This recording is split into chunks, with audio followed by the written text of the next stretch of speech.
Hello, everybody out there, and welcome to today's episode of H1Z1 Dead Feature RANT. On screen left here is Kremchek. I am, of course, coming at you, Legendary Neurotoxin, every week.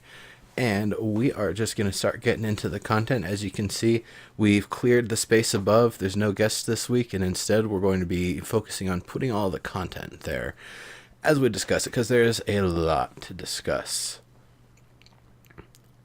So, Kremmy, I think we're going to start with the video here. Jeff Jonas, senior artist. Well, I'll let him do the talking here. Make sure you turn it up loud, guys. Oh, yeah. Pretty quiet. That's definitely good observation.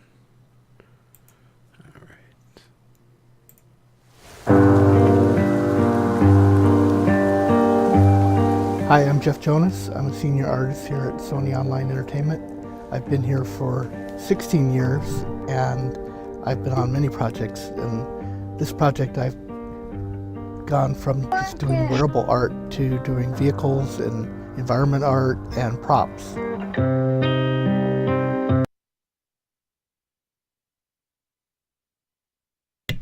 So he's kind of branched out a bit. He started with wearables, and it's kind of gone into some of the other areas with environment, with props, and vehicles. Now, to me, that's a really big sort of change, because when I see somebody that's specifically working on wearables, they're working on the stuff that's going on the character's models that's going to be rigged a certain way to work with the body and all that. And it's got a lot of an animation focus to it, which is a very specific sort of skill set.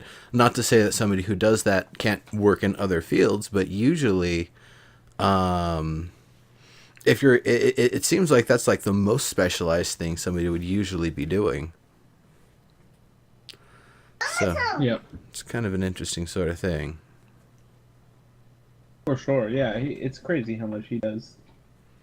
Yeah, and it is a lot, and he talks about it both in the video and in the spotlight, or the blog rather. Basically, it almost sounds like he's talking about like the survivors in there, you know, keeping on your toes and, you know, having to put out fires and stuff. No, he's actually talking about agile development process, the idea that you aren't really ever set at any point in time, that week to week what's going on with the project can change, and you might end up having to do something completely different on the project, something that you aren't even as familiar with. Like, as he said, he's kind of had to branch out into the various different areas, which means he's kind of gone above and beyond what he usually does on a project, or at least what it sounds like he usually does on the projects. So that's pretty damn cool. Yeah, he's pretty awesome. Yeah. And he does, you know, we can see in the game there, he does great work. So let me kind of move it along here. The question here from Pulp Frictions, which is a great name. Will we be able to add armor to cars, sacrificing speed and maneuverability? Similarly, can we remove parts to increase speed? We have plans to have customized vehicles, and we have plans to add armor, and we have plans to have ways of taking things off and on. None of those are implemented right now, but we do plan on that. And obviously, in this type of game, rummaging and scrounging for things is the way to go. So we really do want that. But right now, we're focusing on getting our vehicles just running as transportation objects. As Pulp Friction was the name of the person who asked. That's pretty funny. So, taking things off and adding things, customizing, it's definitely something that they plan to have. How long it's going to be before we get that, I don't know. And I don't know for two reasons. For one, how much visual aesthetic change they want to associate with each thing. It isn't necessarily difficult to swap out parts and have modular parts that are designed like that. We already see that with PlanetSide, though a lot of those parts are actually add-ons to the base model. Nothing that really removes parts from the current PS2 models. So there might have to be some, variations, like a more stripped down version that exists, and then everything gets kind of tacked on and added onto that. But it's definitely possible. And we actually have, and I'll bring this image up a couple of times, a little highlight here, just checking out the Scout off-road variant. This is the one that was just shown in the video a second ago. It's awesome. It's got the camo all over on the hood, on the seats, going, across front to back.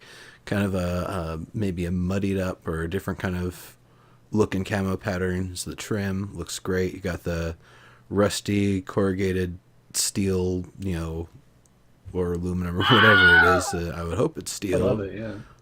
Kind of as not only a little front guard, which potentially could also have the visual blockers built into the interface for the driver, but you also see the one on the front, that kind of makeshift battering ram that they've built into it, which for all we know is also covering a hole that exists in the front bumper there.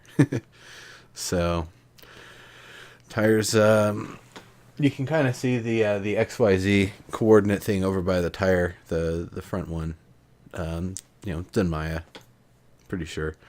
Now, the other nice thing with this, you see it's a little bit more open than the usual one. They've got the roll bars instead of the full frame there. And it's also got a machine gun. It's got a mounted machine gun. That's awesome. Yeah, that basically means that you win. You win H1Z1. Well, you do and you don't. If you have ammo. Because there's also the disadvantage. This doesn't really have the doors and everything on it. It's a lot more vulnerable. Right.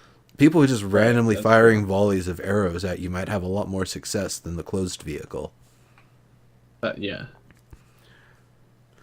I like the direction that they're going with it. It seems like they think of everything. And that's probably not true, but just the level of detail with the makeshift windshield and like that, it's like, that's pretty amazing. Because a lot of people, or a lot of companies, or whatever, would just have left that empty. Because no one would put a makeshift windshield until someone does it, and you're like, oh! Or the other thing is, better. They'll have the makeshift windshield, but when you're inside the vehicle, you still see out the full, the full front, as if there was nothing obstructing it, or there's no hindrance because it's a fake first-person camera, not something representative of the model. So, exactly. It is something that companies definitely do, and I think they even have a little bit of that sort of variation on the harassers in PS2 right now, but I don't think that it affects your ability to kind of see, what's going on with it. That nude needs a Model A. What model? What are you talking about, Richard? Are you talking about the comparing it to the other off-roader? Oh, Ford Model A. Oh. I don't know. I don't know the old antiquated ones. Yamaha has a question here that. Yep. Yeah, some of you might know about when a player logs out for the day. How does loot on your person get handled? If someone across your person, can you be killed, looted in your sleep? I don't think that you stay in the game, do you? Yeah, from what I understand, when you log out, you're gone. You and everything you're carrying disappears. However, your structures and the permissions will persist even if you're not online. Huge liability. Imagine trying to crank start your car. 15 miles an hour. Yeah. Some older things are kind of silly like that. Some older things are actually kind of cool still. I remember seeing a video of an old-timey steam tractor that pwned some, top-end John Deere tractor. It's dragged it into the ground. So, there was some real powerful machinery back in the crude days of, 100 years ago. Sure. Yeah. But yeah, I hope that, Yamaha. That's Yamaha. That's what it is. And then the other thing is the combat logging is definitely a consideration. If somebody takes a shot at you or hits you or you hit them and then you run away, you actually have to, whether it's distance or time or breaking line of sight or some combination of features. You actually have to be disengaged from combat from that person and anything else that might try to attack you before you'll be able to safely log out. And considering the level of danger in the world and how much stuff there is, I think the opportunity to just log straight out is going to be a rare sort of thing when you want to just log out when you're done with your session, because you're like, all right, now I'm kind of in a good place. Ah, crap, there's a wolf. Now I'm already combat log, whatever. Can't log out now. I gotta wait it out. So right, and it's not like going to be like other MMOs where you go hide behind a tree, wait, and for yeah. They've already said that these zombies and animals are going to chase you way longer than you want to be chased. So you're going to have to either get away a long way or kill them. Be able to log out. Or die.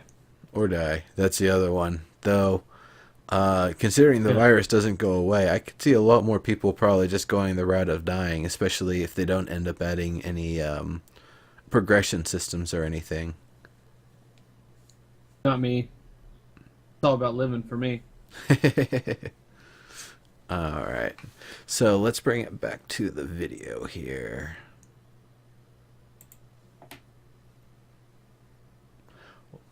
So Cirician, I'm not sure how that one's pronounced, asks, what's the coolest prop you've had to make so far?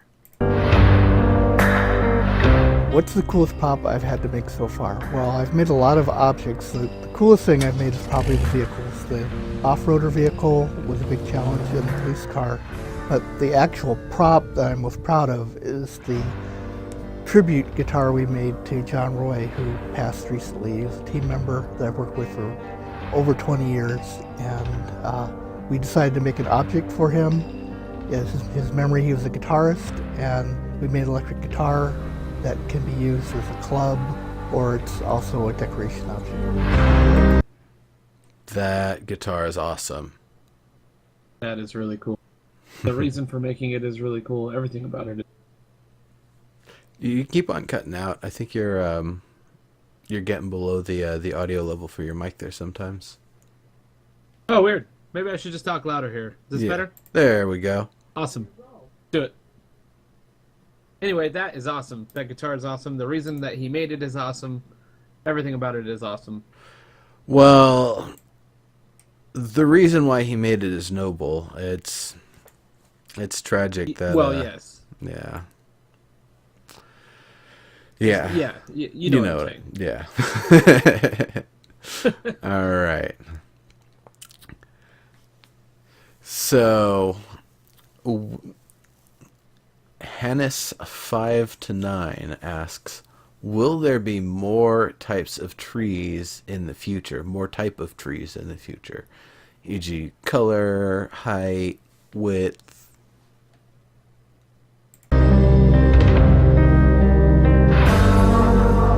Will there be more types of trees in the future? Yes, we plan on many more types of trees and many different kinds of environment ecosystems. Right now, that's process is under review and being worked on as I speak by other people. That kind of looked like a weird golf course, or like a weird frisbee golf course or something. The shot that they showed there. Yeah, more biomes are on the way. And this is the one game I'm hoping that will actually do the thing right that I've been saying for a few years and nobody seems to do properly. If you're going to use a saguaro cactus, you've got to use it representing the kind of general Arizona area, the kind of southwest area. That's the only place in the world where it exists naturally.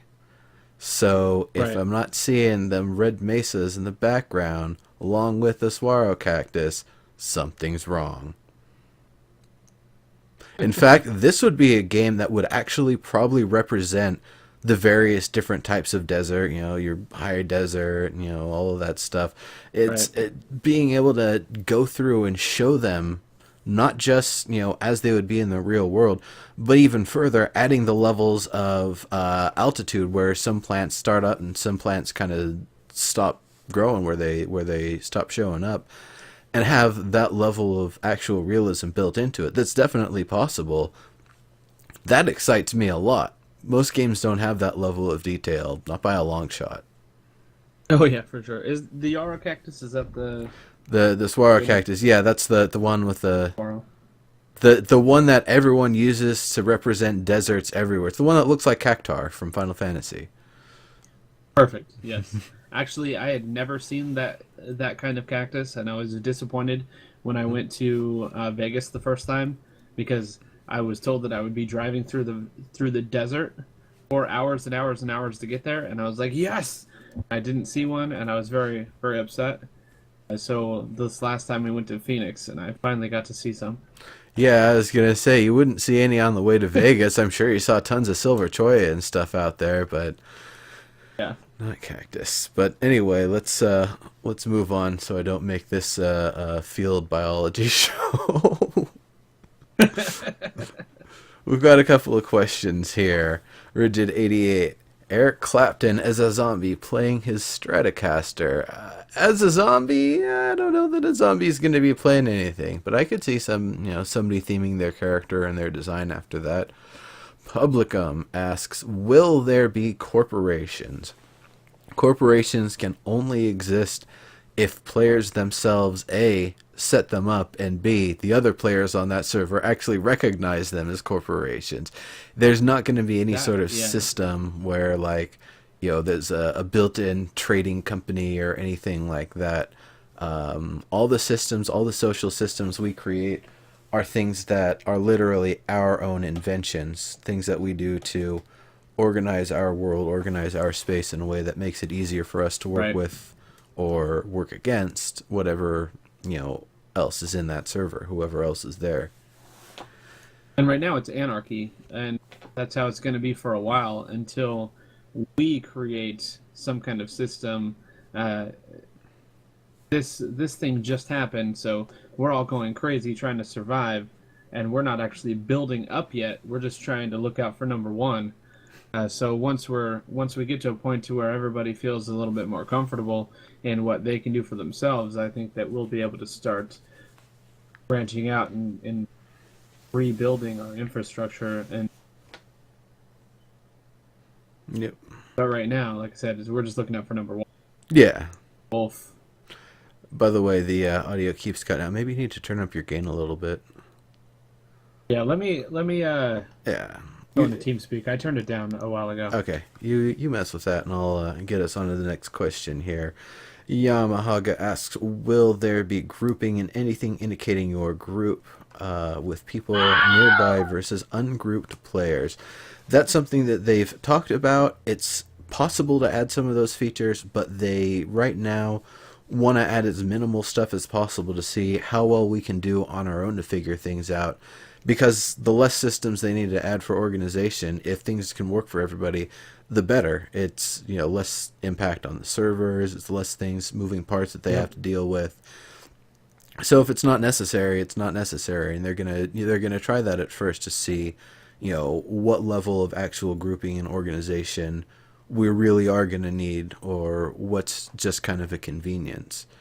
And I'm definitely down with that. They've got the entire squad and platoon and outfit system from PlanetSide 2, so it's easy to utilize that if they decide to. Now, the other factor to it, though, is I don't know that friends and group are necessarily the same thing. They've talked about the idea that you will be able to spawn somewhat near your friends, which that kind of softly creates a group of its own. If you and your friends are your own group, that's who you choose to, or you're going to be assigned to spawn near, rather than, if it was done. And I think about like PlanetSide 2, the way they do it, you can literally drop in a drop pod to the squad leader's position wherever they're at in the world, or teleport to like 2 or 3 nearby locations, vehicle based, usually a Sunder. Usually the closest spawn point, and I think one spawn point near like one off from the squad leader is also available. So it's not going to be that level Well, that of kind of thing precision. doesn't necessarily. Yeah, that doesn't make sense for this game, but you should at least be able to start in the same area. Yeah. And the other nice thing about that is if you're playing like two different groups of people and they don't know that you're friends with this group and with this group, then you can kind of almost not necessarily exploit death as a mechanic to get around, but if you do find yourself dead, you could potentially utilize the different people that you're friends with to open up the options for where you can spawn, assuming it's something that you actually get a choice in. I want to mark players as friend, enemy, or neutral and share this with your group. I mean, that would be a neat sort of thing. It's one of those things that's really hard to tell somebody from a long way away unless you've got a telescope or something, or binoculars. Otherwise, you're basically looking at their silhouette, and unless you spent a lot of time knowing somebody and interacting with them, like in real life, you're not going to know their silhouette, how they walk and everything from that far away. But if it is somebody that you know and you've worked with a lot, you will actually identify them from further away. That doesn't mean that they're going to be unique walk cycles in the game for every character by any stretch. But what I'm suggesting with it is that as you spend more time with somebody, to kind of compensate in the way that real world kind of systems would work, the way our brain actually works, that if you work with somebody more, you can potentially spot them and identify them from much further away than somebody that you're just meeting for the first time. Yeah, for sure. I'm not sure if I would want them to add more of a UI to the game, and that's how we identify somebody. I would hope, or I would want them to try to make it as, least visual as possible when it comes to something that you're not that's not in character. If you get what I'm saying. Yeah. I don't want a big red circle around them or something like that. I don't like that so much. But I don't know. I don't know how they would do it. I think a name tag is about all that they would do to indicate who. Yeah, that's about as much as they need. Yeah, honestly, like I don't know if I even care about being able to recognize somebody from far away. Without you just creating your own thing to say, well, jump up and down 3 times when you see me, and that's how we'll realize it's us. Or when you get to the specific sign on the road, you do something to it or whatever. Yeah, for sure. Yeah. Let's see. Will servers get reset occasionally to rid the world of structures that may have been abandoned? No, because any structures that are abandoned, you and your friends can take over or scrap for resources, or try to trap a bunch of zombies in there so when somebody else comes for it, it's like, crap, zombies. Or when you try to access it, somebody's already trapped it with zombies and claymores and other things, and you just die. And then they're just like, ha-ha, sucker. And they come get your loot. Yeah, exactly. Is my mic doing better now? Yeah. Turn it way up. Yeah, it's doing a lot better. Cool. All right. Yeah, Publicum says, I think a little bit of UI is useful to identify a player. I don't actually agree with that. Well, no, I think just the name tags in the distance. That's for somebody that you actually know. That's really it. Yeah. Other than that, yeah, like they're saying in chat, and like everybody has been saying for a while, being able to see people based on their clothing, that you've got a bandana tied around your arm, or I don't know, you've got a clove of garlic or something around your neck. Who knows? Whatever. Right. Whatever hilarious. You got a barrel on your head. In fact, I hope that we can actually drill a couple holes in a barrel and use that as like a makeshift helmet. That would be awesome. Like the gallon bucket. Yeah, basically. Buckethead crew. All right. Nice. So getting back to Jeff Jonas here. So Toljar asks, what type of legacy are you going to leave behind in this game? What is it, or what is the I did that moment that you are most excited for?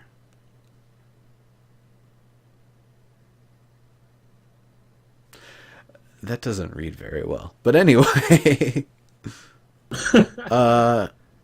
INV Ghost, it will be 1999. Probably 1999 in whatever currency that you're in. So, different countries, different rates. That's how Steam rolls.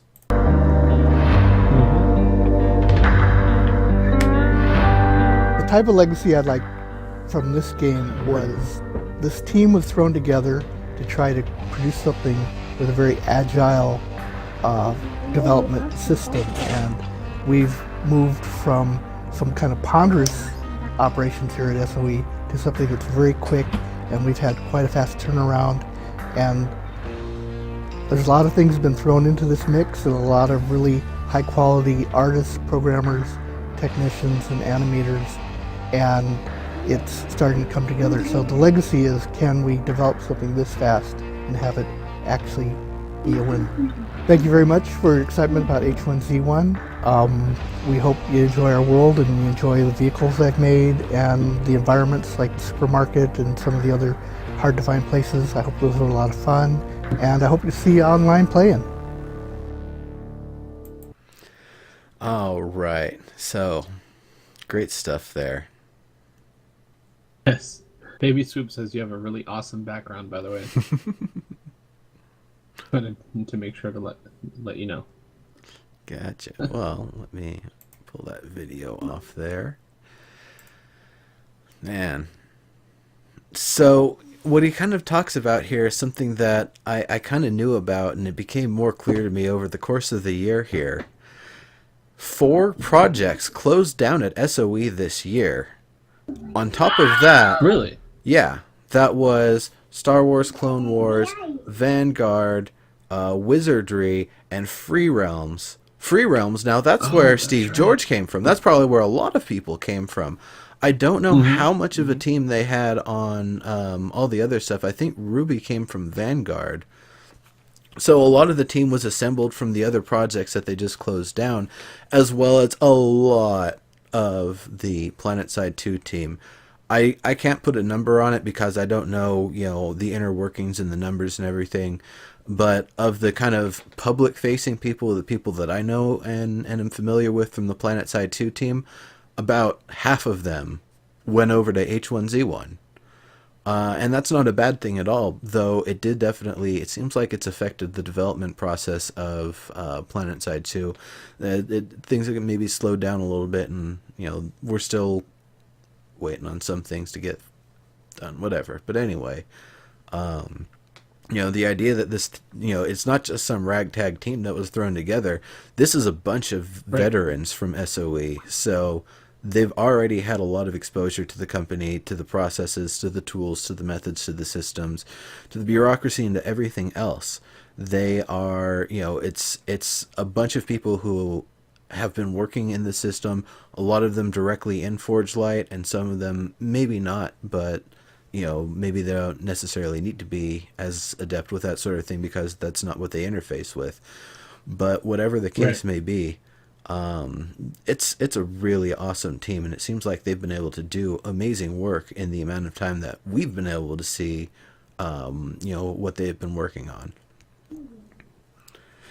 Sure. And it does sound like it started a little tough at first, but that they've really got the whole process synced in, locked in now, and they're just, the ball is rolling and they're just making great progress.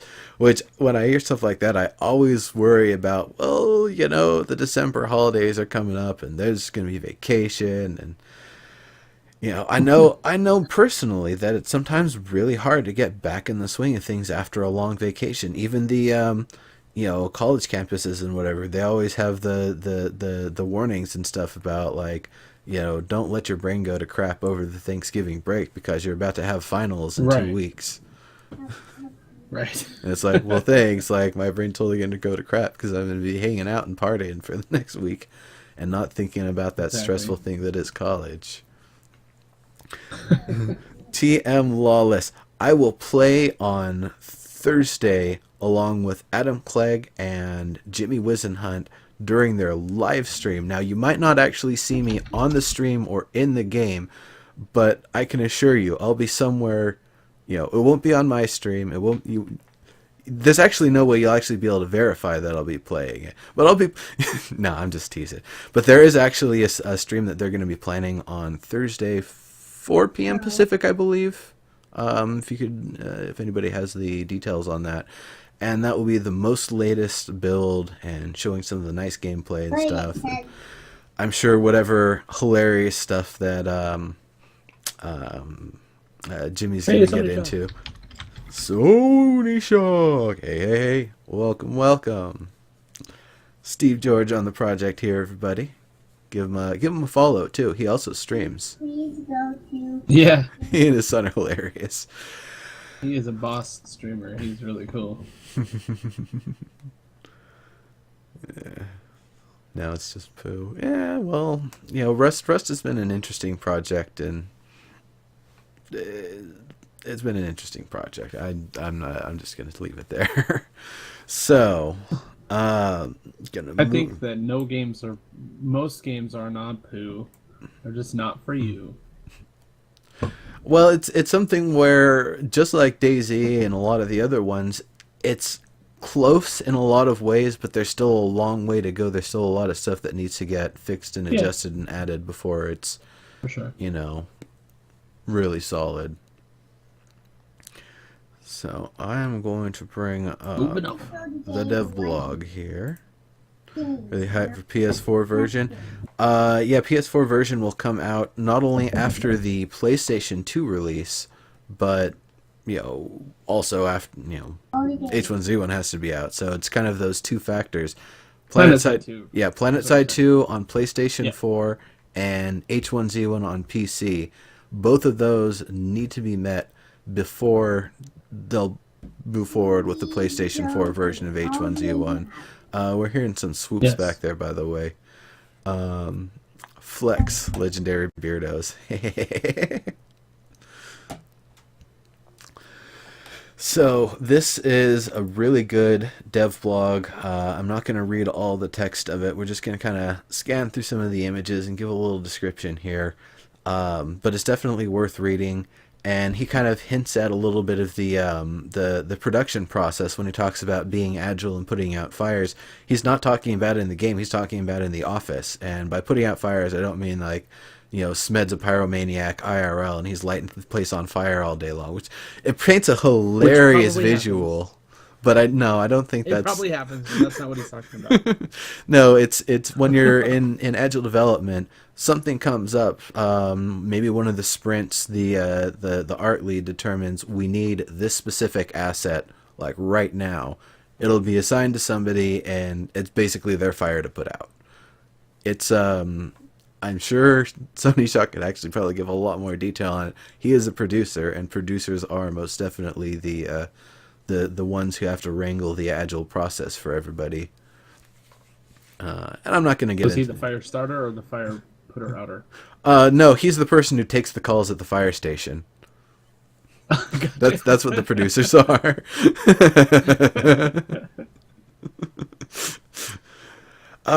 He's the 911 operator. Yeah. TM Lawless, I believe, yes, broken bones. There will not be dismemberment, but I believe there will be differential damage to limbs, potentially, breakage and sprains. I don't know. And the first aid system will reveal ways that you can, do what you need to treat whatever injuries you have. So you're not going to be left in the dark. It's like, what the hell do I do? I've got a broken leg. How do I treat this? But things at the team, then certain items make the cut, and others remain on the wish list. Gotcha. H1Z1 plushies. Yeah, H1Z1 plushies. That's how it goes. Publicum, the game world is going to be able to expand up to 16,000 square kilometers. 16,000, 16000 km with the little 2 next to it. That's huge. That's gigantic. That's bigger than a lot of game worlds out there. That's bigger than a lot of MMOs out there. So it's not going to be an instant thing. They're going to build up to it. Bases will be destructible. Panto Pantoful. I hope I'm pronouncing that right. Yeah, they will be When I destructible. see stuff like that, I think that they come from Florida, and it's like Panto from Florida. Could be. Oh, it doesn't matter. But yeah, that's Back to H1Z1. yeah, back to H1Z1. Max and Max, this is the wrong game. You goofball. Ask Dave Georgeson. Alright. But the answer is yes. But They played a game with microtransactions that's strictly cosmetic. Well, it's more than cosmetic. Airdrops, for example, are something that we'll be able to spend money on. Gotcha. Thanks. there we go. So, Pleasant Valley. Now he's kind of showing off some of the signs, and they are significant. This is letting you know this is a specific region that's known in the game world. There's other signs, crossroads and stuff that'll lead you to here, and potentially crossroads and stuff here that will be able to lead you to other places. So it's not just some little crap shack on the side of the road. It's a major point of significance, and it's going to be a major point of navigation to be able to find your way around. Yeah, Flex, that was the big thing at SOE Live, was the airdrops. Hashtag what's in the box. And of course, airdrops are confirmed as microtransactions. we have Yes. other signs and stuff around like this one. Now the thing is, looking at this here, it's like, oh yeah, it's a stop sign, but when you think about it, there's a stop sign, there's the zombie on the right side of the screenshot there. Hey, he snuck in. But you could potentially say it's a stop sign and an intersection where the electrical post is going by, or the electrical lines are going by, and potentially even giving a north-south or an east-west orientation along with that. That's near the don't call it a Chevron gas station. So you would be able to use all of those different features to potentially be able to identify where you're at and communicate that to your friends, or likewise them communicating, where they're at to you. Yes, Sony Shock. What do you sound like you have a problem with that? Once again, it's not the stop sign, it's the entire environment, it's the scene itself. You goofball. That's the best thing. Well, Sony Shock, didn't you guys analyze that stop sign for way longer than we did first? I'm sure Jeff Jonas did. He's the guy who made it. Exactly. Oh, man. Daddy-o. Hey. What's up, Daddy? Welcome. Previous guest and a live streamer. Everybody give him a follow as well. Airdrops contain potentially anything. Learn my law. They could have building materials. They could have empty water bottles. They could have discuss the rivet holes. No thanks, Sony Shock. That's landmark talk. They can have zombies in them. It could be a spawn point that somebody dies, and while the airdrop's coming down, they respawn and they're inside the box. That could potentially happen. I don't know if it's technically linked up right now, but they could potentially do something screwy like that. And the box touches down, and you roll out on a bicycle with like a machine gun or whatever. You're just like, prah, prah, prah, with your Uzi, just blasting everybody trying to survive, because there's like a horde of people coming to that location to figure out what's in the box. Oh yeah, for sure. I hope that there's the ability to, like for a cheaper price, do an airdrop with nothing in it. Like maybe $10 for supplies, but $1 for no supplies. I don't know. I think people would be buying a lot more of the cheap ones, and it would actually cheapen it because make a lot more money for them. Well, no, it would ruin the reaction. People wouldn't go for airdrops if they know 9 to 10 times they're full of nothing, and you're just fighting over nothing. So I think it would be. You're right. It would be an interesting mechanic. I mean, they could also just be empty as it is when you get them. I'm sure that they'll be useful. Like you could probably break down the crates themselves for wood and materials. So wood, yeah. Might be fun. Yes, Ants the gamer. That's him.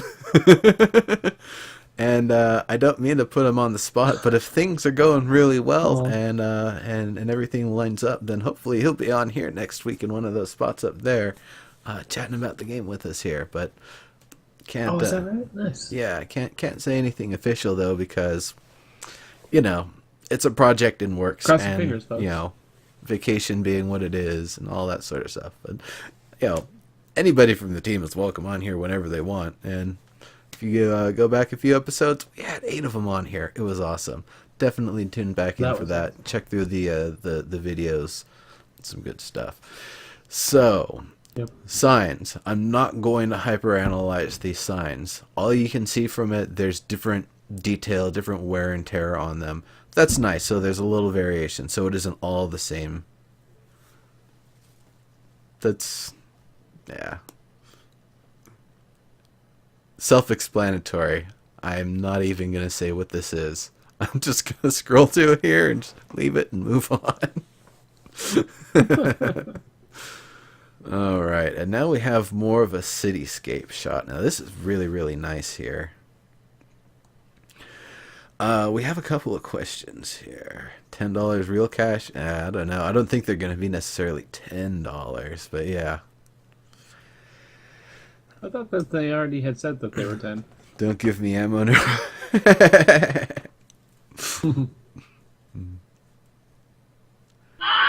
Maybe they are going to be 10. I don't know. That seems like a lot for. Then again, there's some people with some deep pockets. So other than the airdrops, what are the microtransactions? There will be the aesthetics, skins for various things. Instead of having a normal nail bat, you can have morning wood if you have the SOE loot cards from SOE Live this year. Wait, was that where morning wood came from, or did it come from the subscription? I think it was the beanie that came from the loot card and the $20 SOE year subscription for SOE Live. That was where morning wood actually came from. I know I got both, so I'm good either way. There you go. I gave away my loot card. I actually had 2 of them, and I gave both away. And Sony Shock, I'm going to give you ammo when you think you've got one last shot playing Cabela's Big Game Hunter. And you'll be like, oh man, clutch shot, and I took it down. And it's, no, I've got more ammo. It wasn't my last shot. Not clutch. Teasing. He knows what I'm talking about. Check his highlights, by the way. Just some shenanigans. We're getting way off topic here. So, yeah. The font with letters that have circles around them. Like the M&M's font or something? The candy font? I don't know. That's very obscure, Yamaga. All right. So this city shot here, we can see the JC Food Mart, the sign for it in the upper right there. We can see Flavorly's sign over on the left, hard-boiled ham hocks. Get you some hard-boiled ham hocks.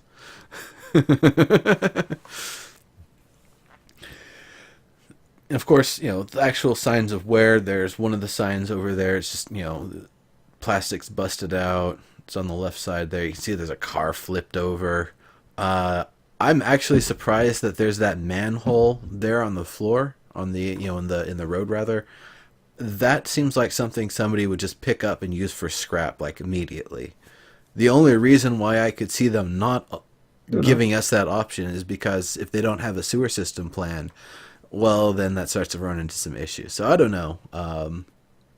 That's kind of it's good that they're there, but I know they would all be snatched up like within the first week of the apocalypse. Yeah. Is that a Carl's Jr. sign? No, that's Flavorly's hard-boiled ham hocks. Hard-boiled ham hocks. I don't even know what that would taste like, a Rudnell. You seem to be more of a specialist on the subject there. Yeah, he does. Lots of cars and customization. Yeah, bandanas, I believe, is going to be a customization we'll have available.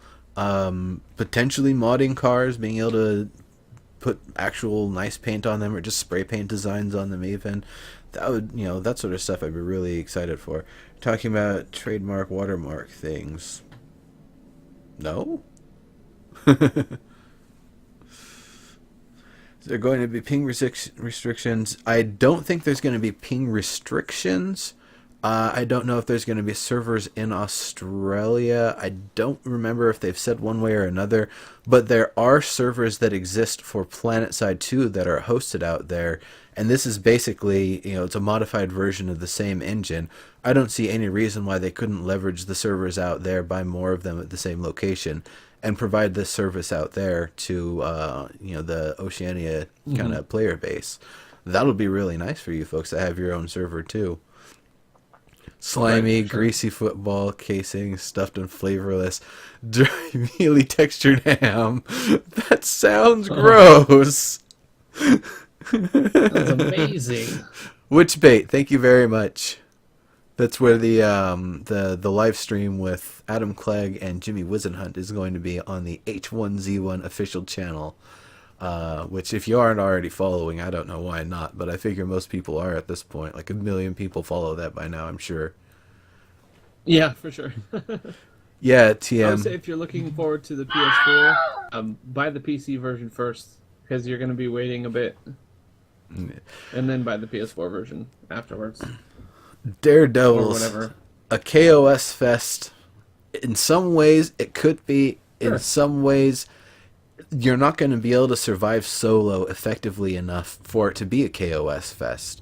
It's going to be one of those things where if you try to go KOS fest around, you're just going to get killed by zombies and wildlife all the time because you just killed something. Well, hey, animals smell blood, hear sound. There's a fresh kill, and they come in a pack. Not only do they come for that corpse that you just made, but they spot you. Well, suddenly you're prey now.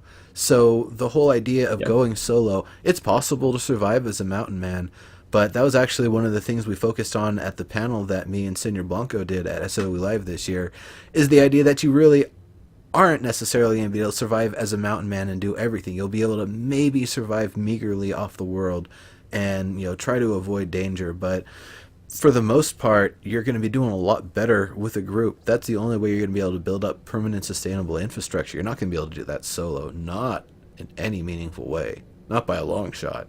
It's going to take a lot of time and effort and stamina. You're most definitely going to have your people. Just like any game, there's going to be a group of people that KOS everybody, and that just is what it is. But that's probably not going to be the person that enjoys the game and stays there, so... Because they're just going to get killed all the time anyway. So I think at first it'll probably be more OSE, and then people will start to settle down and actually try to build. Yeah, definitely. Especially when they get far enough away from the areas that people are coming through. In terms of bugs, are you asking us or are you asking Sony Shock? I would imagine the biggest bugs that need to be taken care of are the quality of life issues. The main, the things that are, I guess the first and most important ones are things with unrecoverable issues, like something happened and then just data is lost from the game. Those are probably the biggest priority. And I guess from there, things that are impairing the complete gameplay loop, and then from there, probably some of the more trivial things like aesthetics and. Something maybe not lining up right. Kappas, there's going to be PvE servers, so yeah, don't worry about it. The day length flex. I'm hoping that there's going to be different, not only with seasons, different day-night length, but servers actually having potentially different lengths, like a 6-hour server versus a 72-minute server. Yeah, Sony Shock just said it could vary based on rule set. Yeah. Yeah, MMO players are going to want to be... Well, PvE is going to be probably an easier place to learn something. You pick up a weapon, it's not going to be ganked out of your hands immediately, so you actually have a chance to learn it. But I'm hoping we'll have other ways to kind of work through that. So, I guess before I move on from this screenshot, was there anything else that you observed in it in particular that you wanted to mention? I just like the fact that everything seems about, 2-story height. It's, kind of an urban sprawl that we're looking at here, not the backwoods farm towns and stuff. that we see in some of the other screenshots and some of the earlier stuff that we've seen for the game. This is a a big area. There's a lot to do here. There's potentially a lot of zombies here. Yeah. There's potentially a lot of loot opportunities here, and there's potentially a bandit, aiming something out of a window at you just about at any moment. Right. What I like the most about it is that it looks real. Like, I'm not saying graphically. I'm saying that when you look at the town, you can say, yes, this looks like an actual town. This isn't just random houses or buildings scattered across the landscape to make it look like a town. This looks like 3 weeks ago or 3 months ago or however long I keep forgetting how long ago the apocalypse was. But this looks like it was a town that had, its residents, its people, and it was an actual lively place before this happened. Yeah, and It just that it's looks lived authentic. in too. That it Yeah. built and then left to decay. That it actually been used. That it actually had functional purpose and design to it, and that commerce had actually been going on here. Right. Until the zombie apocalypse began, basically. Smoking, how's it going? Mastered the use of the bow will have significant advantage. Absolutely right. Mm-hmm. And that's really true of any item, probably even more so for the ranged weapons than the melee weapons, but probably just as much with weapons as with non-weapons. If you have the ability to utilize traps in a very effective way, you might be able to, take 3 people out, be half a mile away, and know that you're absolutely out of risk, out of danger. When you come back, the next day, you can go check your traps and see if there's any corpses at them or any loot that was left behind. Right. Drunken Frog says, Neuro, are you going to be playing this with us while you're not playing Landmark, of course? Hell yeah, I'm going to be playing this. I might play a lot of this on stream. I'm probably going to be playing a lot of this off stream too. Yeah, definitely. Definitely. Are there physics in this game? There are physics. The architectural stuff that you're talking about there, I don't know if that's the kind of minutia they're focusing on. Let's see. System of undroppable keys. Players can lock something with keys. Kind of 4 keys to lock the most important. Undroppable keys. Yeah, like that key idea. systems, combination lock systems. There's a lot of stuff with locks and permissions that I hope they really get very unique with. Even things that are really creative, like something where there's 5 ropes and you have to actually pull them to different lengths at a certain order Right. to have it open. Otherwise, some stabby thing comes up from below you and you're dead. I'm okay with making it nearly impossible because of a system that you design or you set up to protect your things. I'm not okay with you just having an invulnerable section of your inventory or something like that. Because you shouldn't have an undroppable key, and the only way to get into your safe is a key. Yeah. Because that's not real. I agree. I mean, any real world thing you can eventually break down. I think of a safe and there's the idea of people, they steal the safe and then the safe cracking process or just cracking the safe there. And I'm like, nah, if I've got a safe, I'm trying to use all those materials. I'm going to try to break it down, and do something functional with it, whether or not I'm going to use it as a safe or something else. If I can break the pieces off of it and use it as makeshift plating on a vehicle, hell yeah, that's going to be some tough stuff. Yeah, for sure. Lindsay, no, I am not drunk, actually. That's a great idea. I have not poured myself a drink during the show here yet. Thank you for the reminder. I have just been busy all day today. We kind of started a little late because I was just working up to the buzzer here, literally. I had some stuff in I love it. my day job. I made a menorah for the community, you see, because, Hanukkah starts tonight. So anyway. All right. So, gonna Scroll it on down here. Beds. Beds and wireframes and mattresses and beddy stuff and lamps and paintings and, room decor. And a little bit more of this stuff in a little cleaner detail here. Now, this is all nice stuff, and it's very, very nice for environment.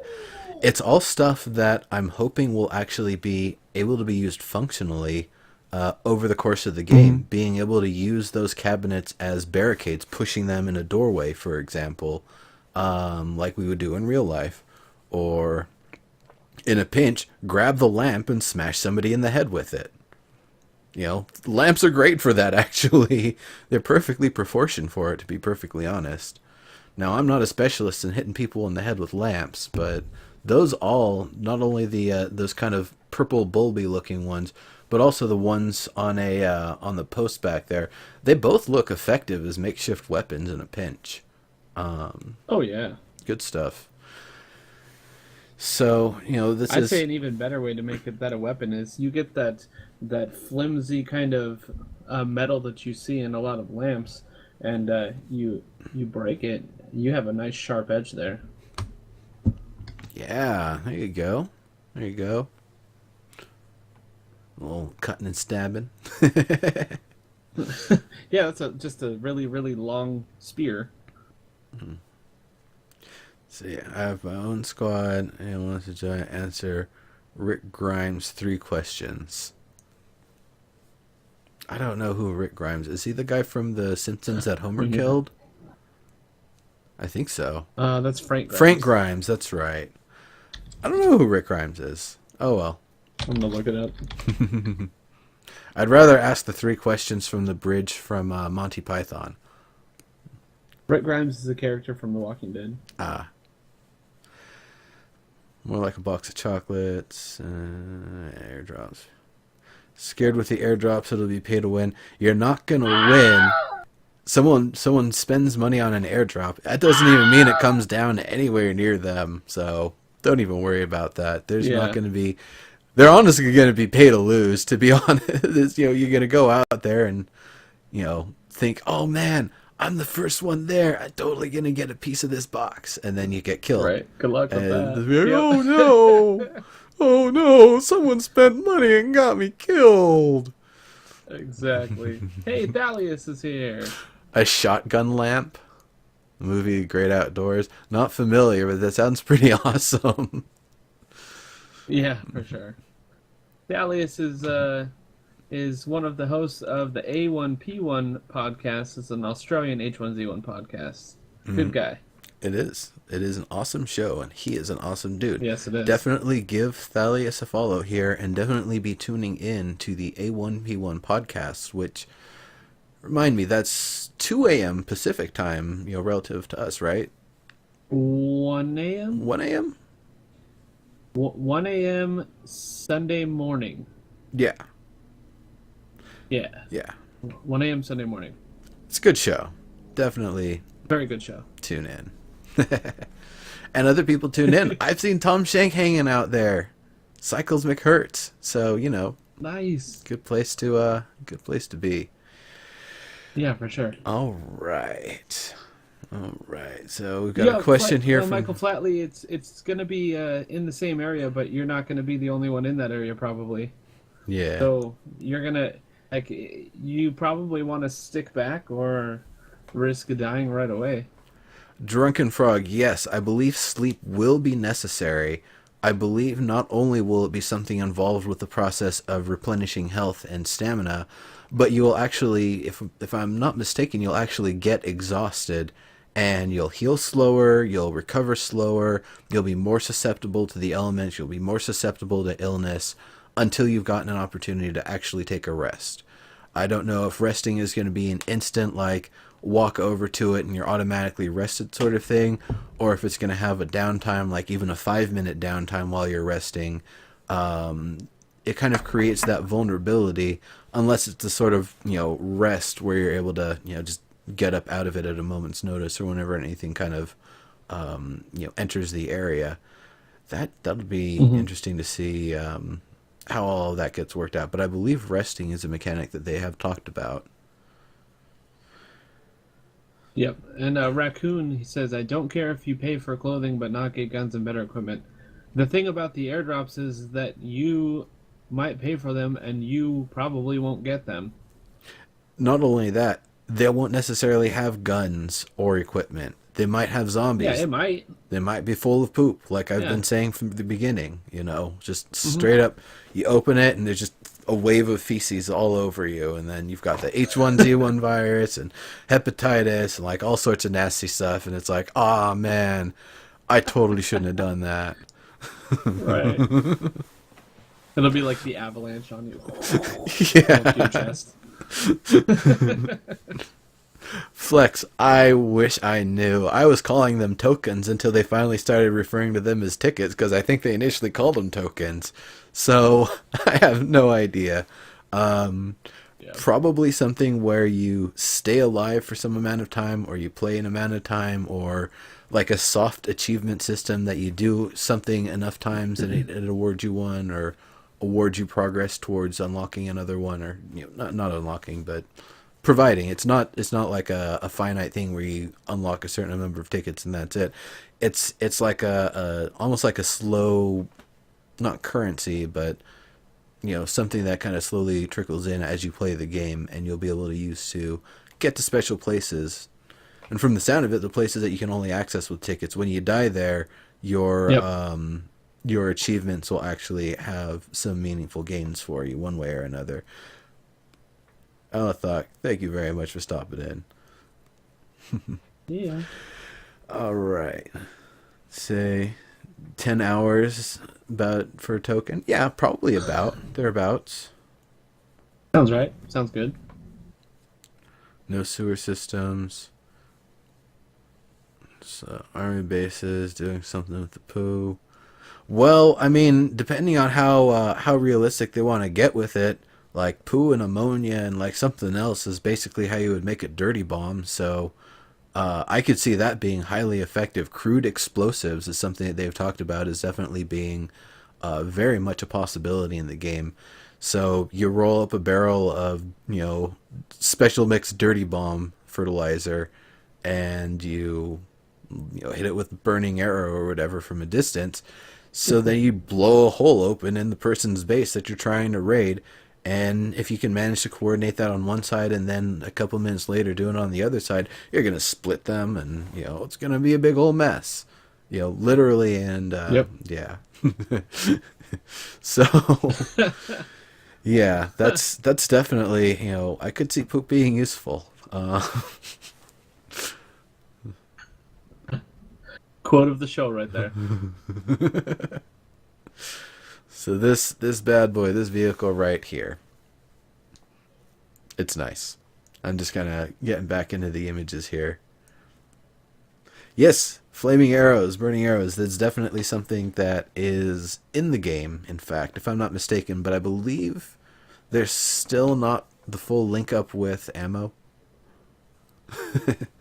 Because right now, if in PlanetSide 2, you can't switch your ammo in the field, and I think it's the same sort of thing. When you have the item, you can't swap the type of ammo that it uses yet. Once the airdrop can harm... So the airdrop can harm and or kill you. May spawn near you. Other people... Useless dumb feature for $10. It's a random box. You don't know what's in the box until you survive long enough to pry it open. It's gambling. Yeah. Well, so you're gonna. It's not gambling because it's got an element of skill. Well, no, I'm teasing you. I'm talking semantics. Is but yeah, no, it's a crapshoot. Adrenaline is called Swizzle. No, Swizzle is it's almost more like salvia, I think, because it makes you kind of trip out in weird ways. Though I'd imagine it would be more like fractals you would see if it was an herbal hallucinogen. I don't know. Maybe I know. I'm not going to get into that details. What about adrenaline? Is that going to be a feature? Potentially, being able to give yourself an adrenaline shot. I know that stamina itself is going to be a feature, so I can imagine ways to manipulate it, like using adrenaline would potentially be features as well. Yeah, for 50 sure. people shooting burning arrows into a base. Yeah. No, that'd be some fun stuff. I'm looking forward to people actually doing that. Unless it's a concrete base. Eh. Then you're just bouncing arrows off the concrete. If there's stuff inside the concrete, that will eventually catch fire and start exploding. Yeah, What I'm gonna do is I'm gonna put wood out on the outside, and I'm just gonna put concrete on the inside. And you guys are gonna shoot burning arrows at my base and burn it down, and then I'll just, I actually have concrete on the inside. Jerks. shot of I'm gonna waste all adrenaline that time straight for to the nothing. heart. I mean, that could also even be the revive mechanism, because right now I don't think Yeah. there's any, but they could actually add a timer where you can potentially bring someone back with an adrenaline shot. So it was like smoking the magic herbs. Yeah, basically. I think they almost need a revive system, right?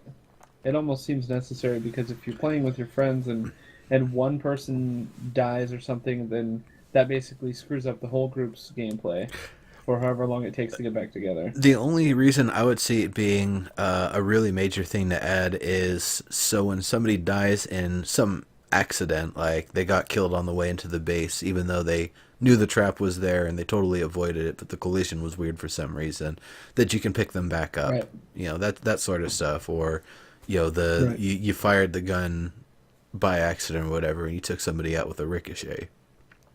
I don't think Ricochet is in yet, but that, you know, maybe someday. Most games Not don't yet, do but that. it's something they said that should be in there or will be in there. Yeah.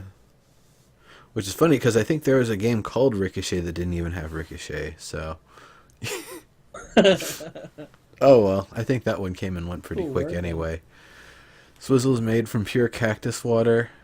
Peyote? No, I don't think Swizzle's peyote. It looks a little different than that.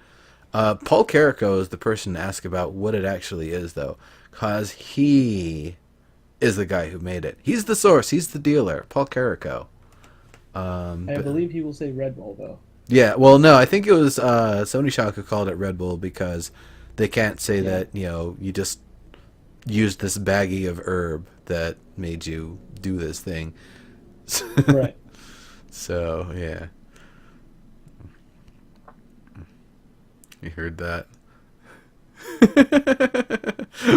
Yeah. He's the dealer. He is. He's the pusher man. That's right. I forgot that you guys sit together. Oh man. Yeah, and here's the interior. As he explains, something bad happened inside this off-roader. Best not to know the details as long as it still drives. So I don't see anything necessarily like terrible going on in there. What is it that I don't see? I don't either. I would imagine there should be like some bloodstains on the seat to the right or something, or maybe it's a detail that we're just having a hard time seeing here. But Yeah. yeah, I can see like normal wear and tear type deal, but I don't really see anything too horrifying that happened. User with a name. Just ask. I think it was a Rudinel about bog zombies. He can give you quite a bit of information. The long story short, the skin becomes hard and leathery, and the insides become squishy and mushy. So you basically become a human starfish. Dave Woodsy says, "Look at the passenger." Oh, I see. There's a little blood by the on the The glove door box. handle. Glove box. Oh. Yeah. I guess. Yeah, there is. Thalia sees it. Okay. Other than that, user with a name, yeah. Believe we've seen rainbow trout, and there will be spearfishing. So, yeah. Get hyped for trout, for grilled trout. Yeah, baby. Trout sushi. Or boiled trout, Trout sushi. because that's not gross. What, boiled trout? Yeah. I don't know. I've never boiled a trout. Skin turns to black leather. Inside is dissolved into a soupy paste. For the zombie to be a horrific, gruesome octopus. Yes. And Sounds amazing. I hope we get those because that is so awesome. Yep. So here's the police car. Now, we had observed in the past that because of the positioning of it, it says pull ice on one side and police on the other. Mm-hmm. I like both. I like police better. I like police better too. Police. It's the police. And what's funny with that is, when the doors are open, one says po and one says lice. It's kind of funny. But anyway, yeah, it's a cop car. It's got sirens. Sirens will draw zombies. It's got those fancy lights on it. Those too will draw zombies. It's got those fancy headlight things towards the front, the spotlights you can shine towards stuff. Those as well will draw zombies. I don't see the significance of using a siren necessarily. Well, to lure zombies out of an area. Except for to draw attention. Or if you want to pull somebody over, because I would imagine most cop cars have that little battering ram thing on the front. A cop car would probably be more adept at ramming another vehicle and even pitting them. So if there's a cop car behind you with the sirens on and you don't want to get pitted off the road, and you maybe want to try to deal with the person, gun to gun rather than car to car, you let them pull you over and then you come out guns blazing. So I could see, or I could. Why? I guess I could see the person in the police car. If that is a thing, if you don't, if you just got your car and you don't want to lose it, it makes more sense in this game now that I think about it than any other game, because cars are going to be so hard to come by. So if that person in the cop car decides that he wants to destroy your car with his car because you're not pulling over, then you lose so much progress, right? Maybe not, because once again, if you're using, and if this is actually using, kind of real world physics and mechanics, if you are in a police car and there's some car ahead of you that you want to get off the road, basically you follow them really closely towards their bumper, and when they start turning or angling one way or the other, you basically ram straight into the bumper. That's right. The pit maneuver causes them to spin out. You're going to be pretty much safe. Your vehicle is basically going to be unharmed. But the other vehicle, whatever it slams into in the process or flips or whatever, that's, for them to have to deal with. Pink zombie, pink zombie. Yeah, that's what I'm saying. It's going to be something where you probably should pull over or you will have your progress destroyed. Yeah. And it might be that person just wants to steal your whatever. They need food or water. Yep. And they said, hey, I need food or water, so give it to me now. Or I'll shoot you because I have a gun and you don't. Or you're sitting inside your car, so it's easier for me. Or something like that. Yep.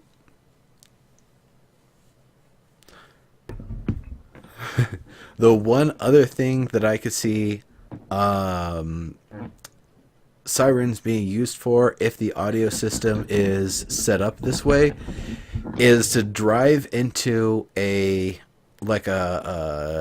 small garage sort of thing where there's a bunch of people and you turn the siren on and it just deafens all of them. So not only do you have the element of surprise because you just presumably drove in from somewhere they weren't expecting a car, but then you just deafened them all and then probably blinded them too because those spotlights are damn bright. Right. I like a Runel's idea here. Light the sirens, put a brick on the pedal, and ram it into a player bus. Now they have an incredibly loud beacon at their doorstep. Yes. Yes. Wait a minute. Alias, if you're in a house and you hear a cop car go by, as sirens blare, and you know zombies are on their way. Yep, that's true. I don't know. You'd have to put a brick on the pedal. For some reason, I imagine cop cars have cruise control. I would assume that, yeah. Yeah. So. But that also means that you're having to jump out at 30 plus miles an hour. You could do a combination. Control under 30. That's true. Well, 25, 30 depends on the car.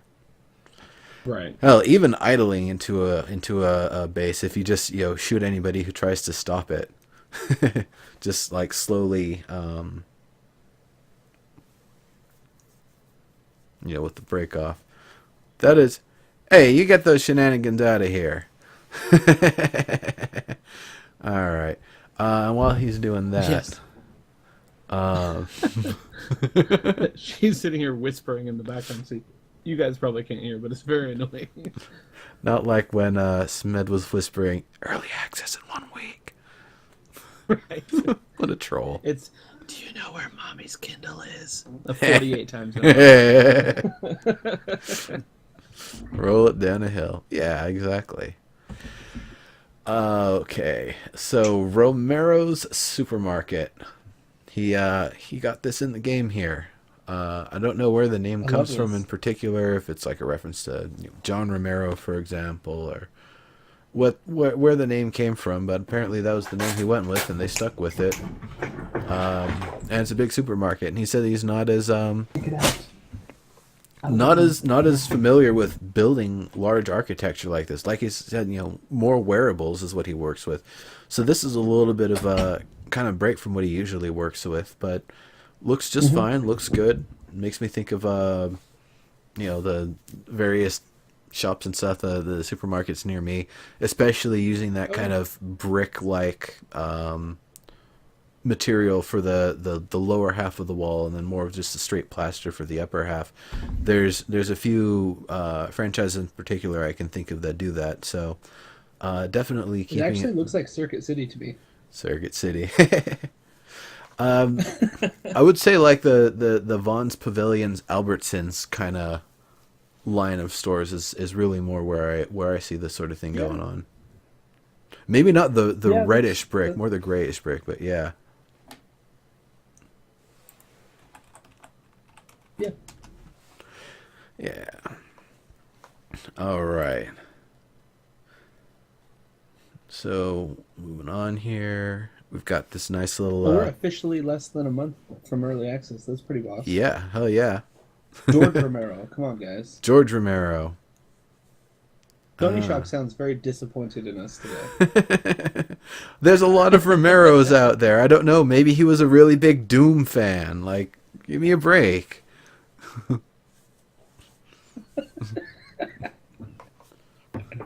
S-Mart, yes. Well.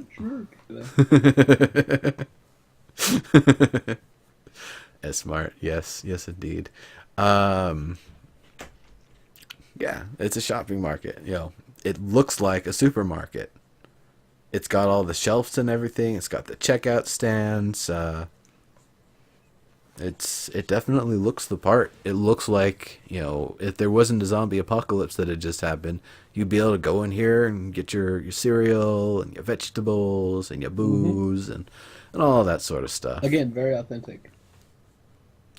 Hate the way guns degrade as you shoot them.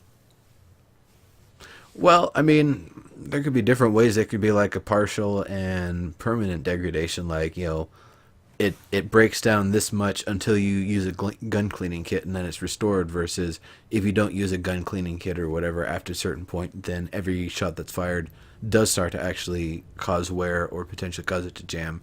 Because I would imagine in real life that would happen. If you don't clean a gun for a while, it's going to get damaged when you try to use it. Yeah, I was going to say I'm not much of a gun person, but what I do know is that if you fire a gun a number of times and you never clean it, it will start to get materials in it that you don't want, and it will jam. So that is actually a realistic thing. And we're living in H1Z1, we're living in a world that's accelerated, of course, so it's going to happen in an accelerated fashion. You might be able to shoot a gun 1,000 times without it jamming, without cleaning it, but that's different than H1Z1. 1,000 times? If you can fire any gun 1,000 times in H1Z1, you deserve an achievement. That means you survived with that. No, I'm joking, but the idea of actually surviving with a gun that you've maintained and fired 1,000 rounds that you've found out in the world successfully, that would be a hell of an achievement. Oh yeah, totally. Oh, for sure. one day the Forge Light engine will come to the Mac, I swear. One day. And when it does, I'm sure it'll be a big old pass. They'll get all the games, PlanetSide 2 and H1Z1 and Landmark and EverQuest Next, and it'll be awesome. And then we'll be like, all right, now when Linux. Yeah. Maybe they'll do both at the same time. Who knows? There you go. Older, easier to make corrosive gunpowder. Yeah, for sure. Free Realms ran on Mac. Hey, there you go. And that was kind of the precursor. The Free Realms was kind of the precursor to the Forgelight engine, wasn't it? So, yeah, we have some more like butcher shelves or whatever here. If there's any meat or anything in there, don't eat it. Don't eat it. Just don't. Bad idea. Yeah, power's been off for a while. Yeah, just a little bit. Aged beef, nah, not so safe. Well, I don't know if you cook it to a okay temperature, you can literally No, you char it can't. from the inside out. Wouldn't that be okay? No, because what happens is once the bacteria is established, it starts releasing the various toxins and stuff, the endotoxins. So no matter how much heat you apply to kill the bacteria, it's already left the endotoxins, and it's still going to make you sick. I gotcha. So really, that's only for like an outside contaminant. Is cooking it at a certain temperature. Yeah, it would be something that hasn't actually kind of penetrated and permeated it. It would be something that's just like, like you said, on the surface. Gotcha. So this nice guitar here. Now this, we saw it in the video, and we're going to see the kind of wireframe and construction of it. This is a little in-game dedication to John Roy right here. So, you know what? I didn't notice the picture of him when I Yep. looked at this the first time. That's really cool. yeah, him with an acoustic guitar. Yeah, it's a really nice tribute, and I think that's in the Royaline gas stations. Royaline. I think that one's pretty funny, actually. It's pretty good. Zombie is shot in the head. There's bullets to the chest. Enough damage everywhere will eventually kill them. But a bullet to the head is probably your best bet if you can do it. Yep. Who uses a Mac? Or really, a bow is better. Remio, Bow and there's arrow, people arrow with to the the Mac. face. Sorry, what was that? I was saying, oh well, just don't shoot them in the head. Get them with an arrow in the face, and that'll do it. Yeah. That's a better bet for you anyway. Yeah, the fact If, that you if can... you're coming into this game and you want to be come in guns blazing, you're gonna have a really hard time. You're gonna get a reality check pretty quickly. Yeah. So we've got a few questions here. Hardly Sinister asks, does zombie... Well, we just covered that one. There was the question... Chaotic.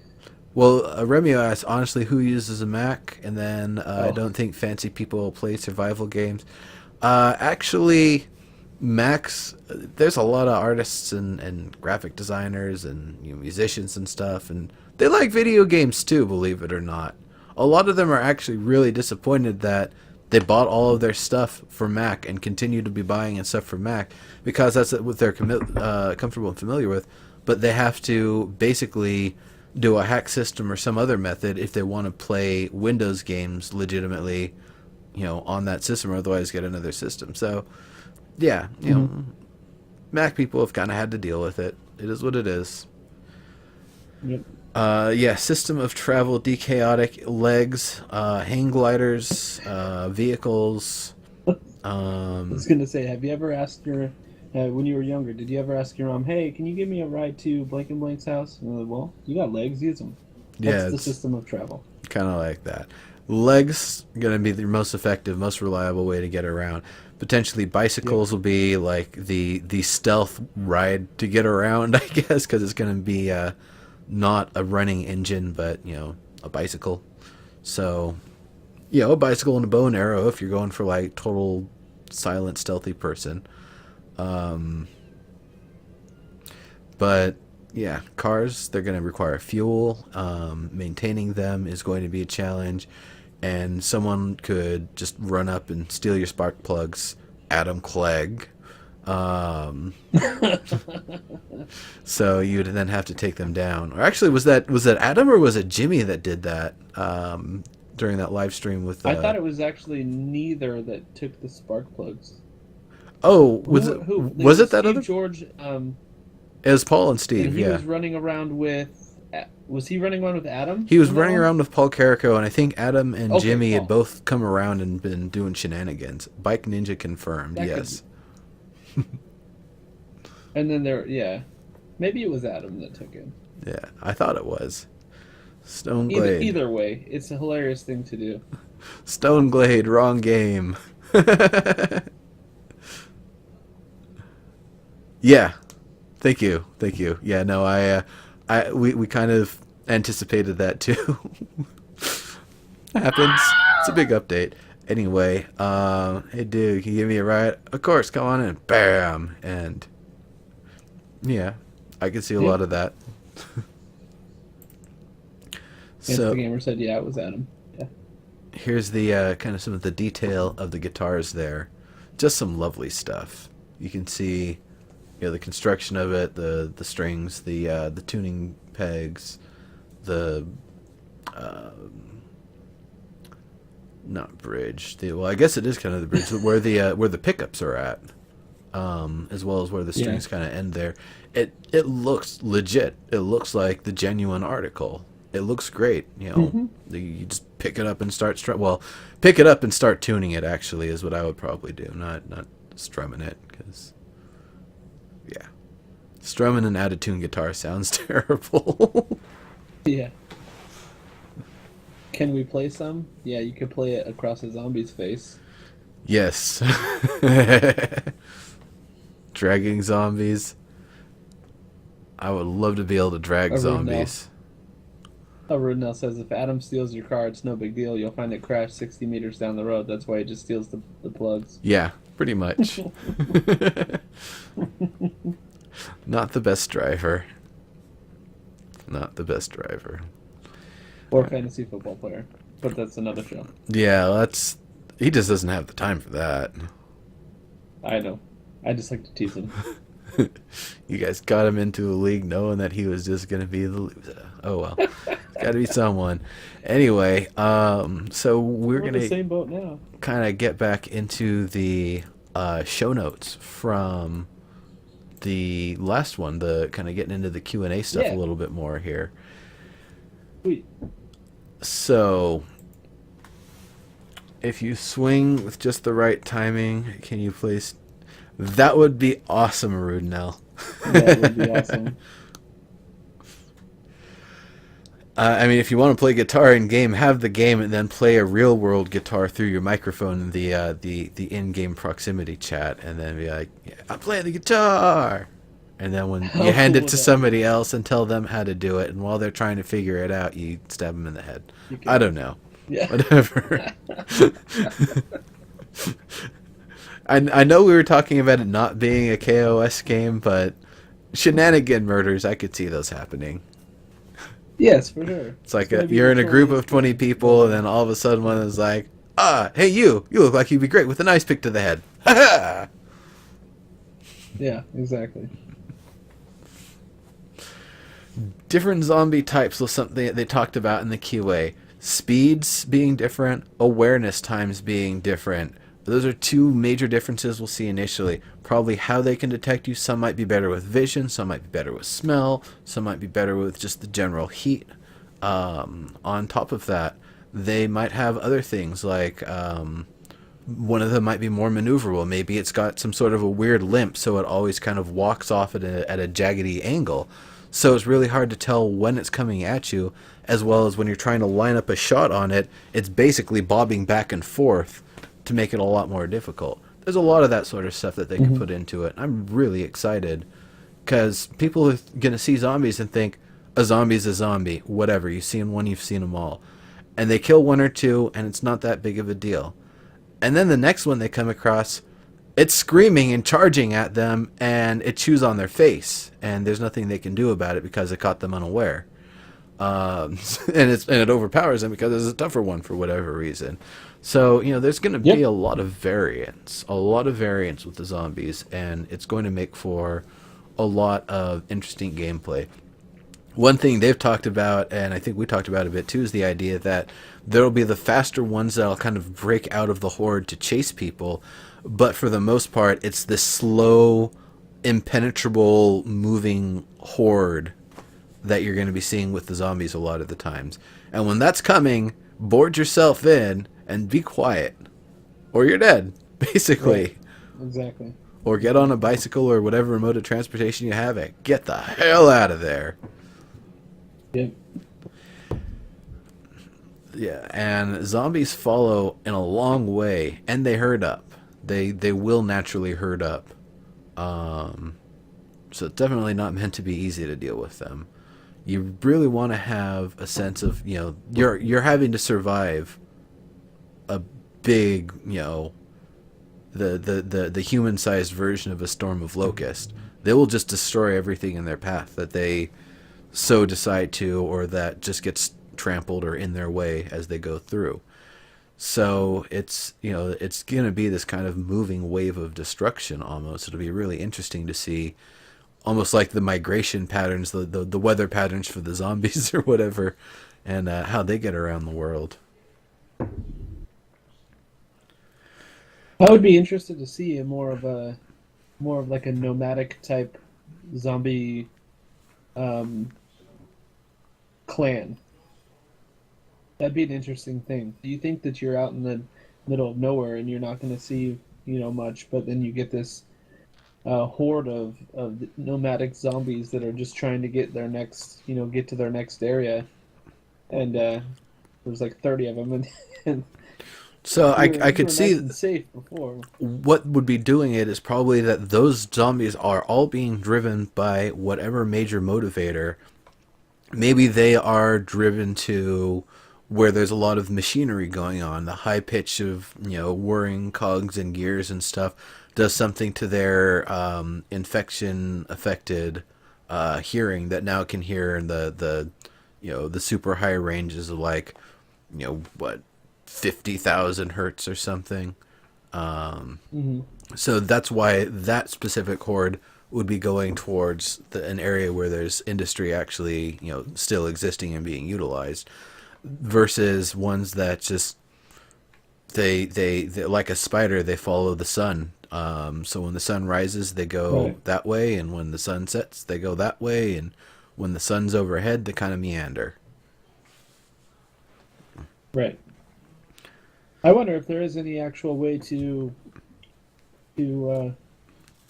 like chase off a zombie, or if they're just going to keep coming, if they're relentless in that way, or if there's a way to actually make them want to leave town. Yeah, I don't think they have any sort of fear or anything like that. I don't know what it would take to really, spook or scare them away, short of something that's pulling them, not something that's actually going to be like, this thing happens and they get pushed away and repelled. Right. I mean, unless you've got flamethrowers and you just, point the ends of it and pull the trigger, and it'll, they'll get pushed away one way or another. Right. Some European servers on day one. Hooray! Because European servers means that they won't have to settle for the East Coast servers, which is awesome, because it's nice when people don't have to settle and they can play in an environment that's comfortable for them, in a low-ping environment. That maximizes... The main thing is that it maximizes the validity of having people in early access in all the different regions if they are playing on servers that are localized to them, so that they've got better ping. If everybody in one region is playing on 200, 300 ping, all the time, it starts to kind of invalidate their, some of the stuff that's coming from that server, because everything's already got like a half a second latency built into it, and that's no good. So, or I guess the people from that region on that server or whatever. Different zombie, old, young football team. Yeah, we talked about the football team last week, I think. Yep, we did. Accelerated day-night cycle. We have talked about that, and we talked about it earlier already. Basically, it's not going to be, even though it's Earth, it's a different kind of Earth where something happened and now it's spinning way faster than it used to. So the result of that is that the day-night cycle is accelerated. I think we'll be seeing everything from 72 minutes, like the EQ day-night cycle, all the way up to actual real-world 24-hour, it's always daytime at this time, it's always nighttime at this time sort of servers. And I actually think a lot of stuff is, fun stuff is going to happen on those for sure. Yeah. The, especially the involvement of getting people from other places to help you out a lot. Your friends from Australia to make sure that your base is secure during, whatever time period, and then you log on when they're not around to be able to cover their stuff. So I could see a lot of that stuff coming around and being a feature. And what that would actually mean is potentially using all 24 hours of gameplay versus, 3 a.m. on a West Coast server. I'd imagine is going to be pretty damn dead most of the time. So it could be something that adds a little bit more meaningfulness, having those 24-hour servers. Yeah, for sure. Cool deal. So we've got about 15 minutes left here, and once we wrap up, we're going to bring this party over to Reverend Kremchek's channel for 7 Days to Die. But we still have some more Q&A to do, Q&A to get through, rather. For sure. Q&A to do and to get through, because we've been asking or answering questions the entire time here. It's something that we do. We like to help provide information on the subject, and always a fun thing, especially with the game being a month away. We're actually going to be able to talk about our experiences in the game beyond just conventions and stuff here and there. Playing with the masses with like 1,000 people on a server, or however many we're going to see. Actually, Sony Shock, if you're still here, you are still here. I know it's a number that's still probably fluctuating from week to week. Is there a target? Are we looking like at least 500 per server at this point, or still too early to tell? I would love to know. Let's see. Well, let's try to reverse engineer that. So we have 50 servers, 500 people a server. How many is that? A lot. And I don't know if it's going to be enough. Right. But that's, they're shooting for 50-ish servers. So. Hard to tell. Yeah. That's what, 25,000? And they're saying under 50 servers, but that can change. If there's enough people to warrant 200 servers, they'll do 200 servers. Yeah. I would say that's probably going to change. Turn it on and turn the dial all day long. That's awesome. So you'll just be like, all right, actually, you probably won't have to bring the servers down for a moment to change the numbers. It's just something you can do in there. Yeah. Hey, Shaker. Hey, Shaker. You would think that opening up the download of H1Z1 on the 14th give a better idea of how many people will expect on the 15th. Yeah, Remio, but you can't sell an early access game on Steam unless you've got the playable game. You can't pre-order early access on Steam. Yep. And we talked about that last week, and it's actually a very, very new recent thing. I think they added in September, if I'm not mistaken, because there'd been some weirdness going on with early access and some of the Steam projects, so they had to do something, and it affects H1Z1, but by and large, it's not a big deal whatsoever. Stable, add another. Stable, add another. And something I wonder with that, is there going to be more server instability if you add another person with 50 ping versus will there be more instability if you add somebody with 200 ping? And that if that's the case, then how much of the server tuning is trying to base it on how many people are going to have good ping versus bad ping for the server? So that is a hell of So a does balancing that- act. I know nothing obviously about servers, but does that actually affect the server that you're playing on as well when you load in at 200 ping? It can affect other people as well. Well, that's what I'm wondering is because the server is constantly sending things to you and receiving things from you, and likewise your game is constantly sending and receiving with the server. Any interactions that are dependent on something coming from you being transmitted back and forth could potentially cause things to get slowed down. Now, I'm not sure. This is getting into some stuff, so I'm kind of going to move on to the next subject here. It's not something I'd have as much specificity with because I haven't managed servers for an online game myself. But Gotcha. I would imagine if you've got 100 people with kick-ass ping, things are going to probably run a lot smoother than the differential pings and having everything Right. sync up properly.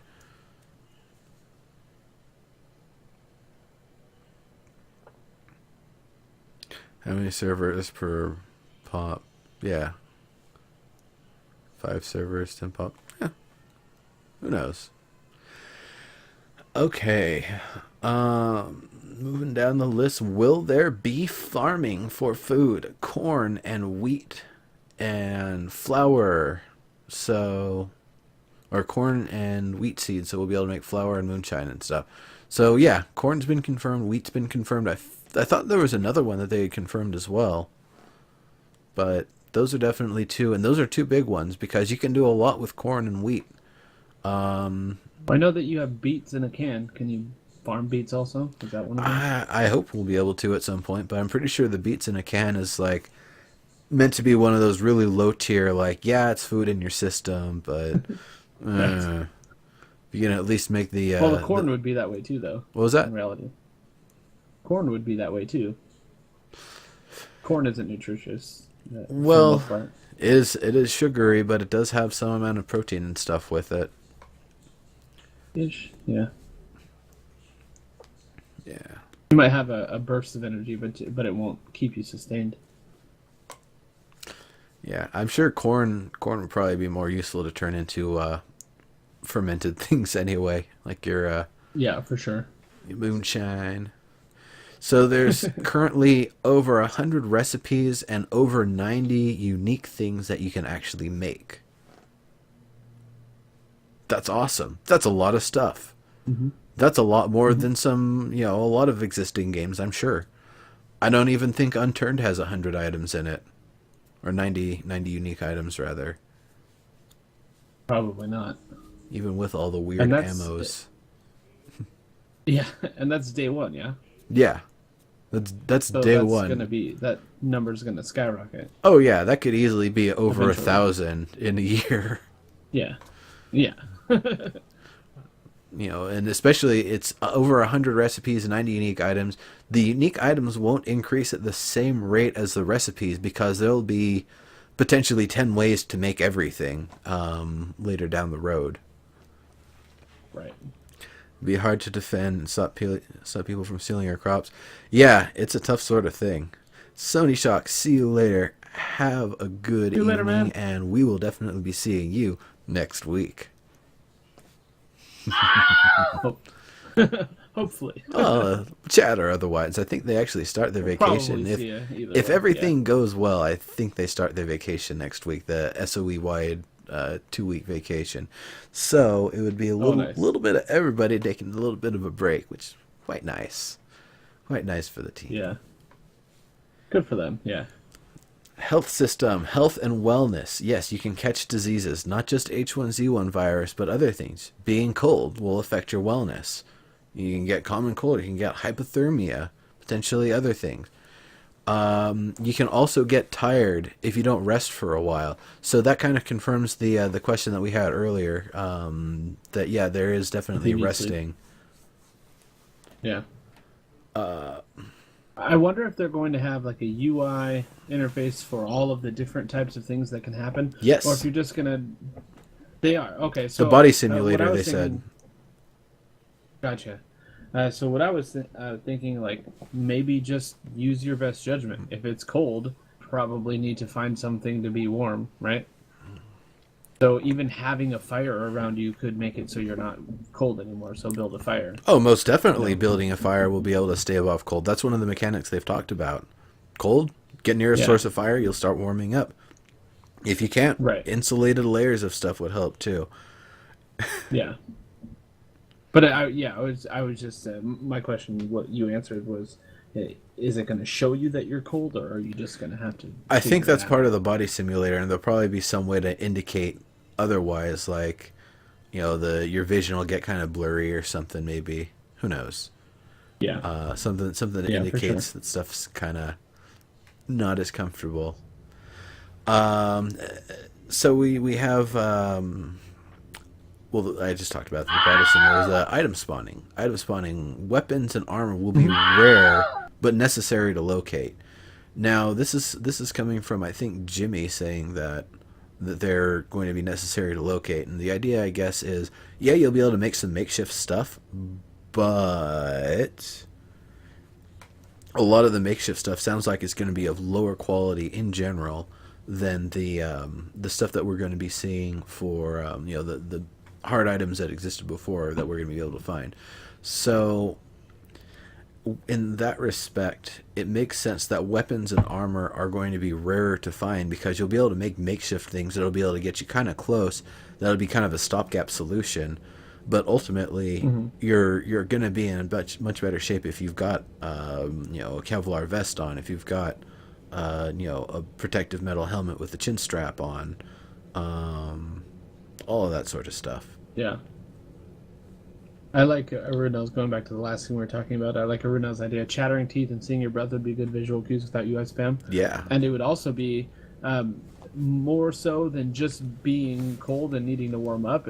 You would need to stop the teeth chattering because a zombie can hear you, and you need to stop being able to see your breath because, a zombie can see your breath. But I don't know if you can actually stop that. So maybe that's put a bandana over your face, I guess. I don't know. If you need to stop your teeth chattering, I guess you open your mouth or something. I don't know. I don't think I've ever been that cold. Open your mouth. Oh, X-Men The Fast, you missed it. We had a long discussion earlier about airdrops. Definitely, I'll get this up on YouTube tonight. Watch back through the video. We go in depth about it, about the ways the game can be monetized. The three main ones are the airdrops, which random loot inside these crates that will drop somewhere randomly, but somebody pays to have them drop. They could have anything. They could have goodies. They could have zombies. On top of that, aesthetics. You're gonna be able to put your the various clothing. H1Z1 beanie, morning wood, nail bat, all that sort of stuff. So you'll be able to have specific clothing and stuff, whether it's mods of stuff that you already own, or if you have to craft the items, or if with the clothing it's something that you start your character with. How that works, not 100% sure, but it's definitely gonna be really nice, and they're definitely give a lot of features for the aesthetic variation. And the other one is, I believe the tickets, they will actually sell. Now, tickets are how you can get into the very special servers that have more specialized rules and allegedly some sort of rewards if you do well in them. So, those are just three of the ways right there that the game will be monetized. I'm sure there'll be other ones. And it seems like SOE's been really trying to get away from like the pay-to-win sort of thing and not have pay-to-win systems. There's a little bit here and there with some of the different games, but it seems like H1Z1, it would be a real gameplay killer to have anything like that, so I'm pretty sure they're trying to avoid it as best as possible. Yeah, and the quality of life things aren't pay to win, which a lot of people think that they are. But the accelerators aren't pay to win. Like I know that we don't have XP or something, but right, or anything like that, but XP accelerators are not pay to win. Health potions are not pay to win. Things like that.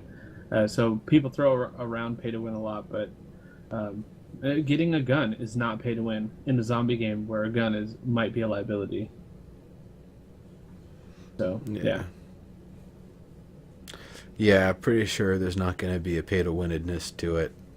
Pretty sure you could throw I don't even know how $100 that at the would be game possible. and you wouldn't see a damn bit of measurable improvement for it. Yeah, I don't even know how it would be possible for this game to be pay to win, unless you got some kind of invulnerability. Or like being able to buy fuel for your vehicle or whatever. That would probably be a no-no if they had that.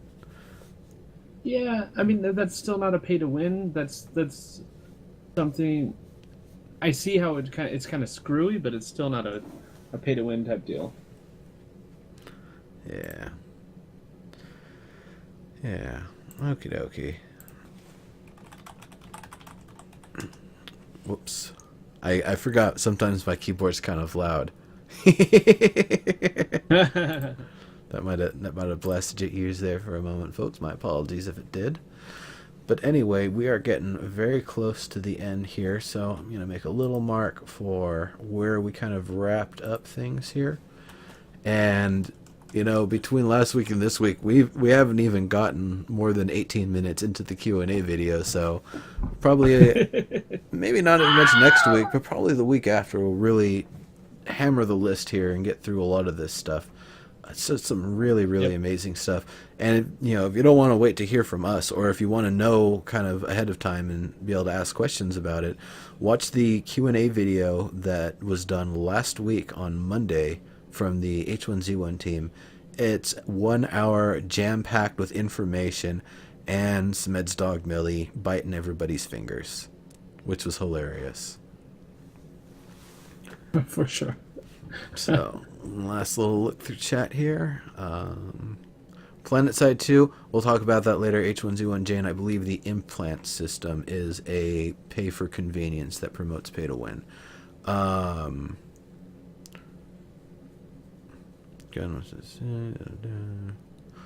Less waiting time than server queues with all access like PS2. Who knows?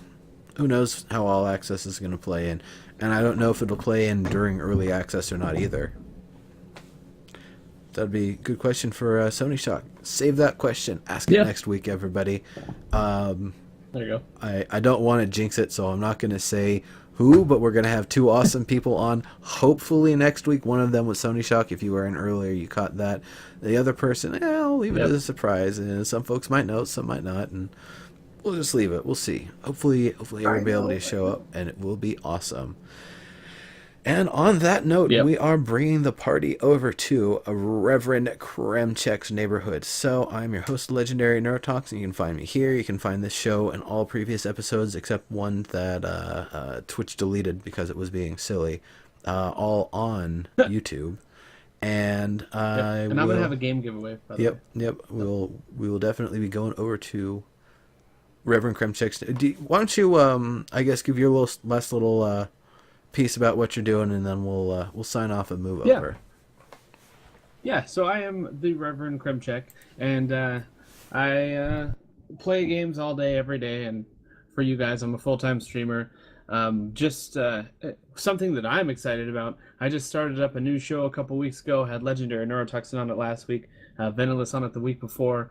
It's called Lifestyles of the Twitch and Famous. It's just an interview show for Twitch streamers. Next week, or this week, Friday, I'll be having Elohim on the show, so that's going to be a pretty exciting thing, and I'll be giving away a copy of DayZ, so that'll be really fun. And right now, though, we're going to go over to my stream. I'm going to play some 7 Days to Die for you guys, and then we will do a game giveaway probably in about half an hour, 45 minutes, something like that. Sounds good. All right. See you all over there, everybody. Have a good one. Bye-bye.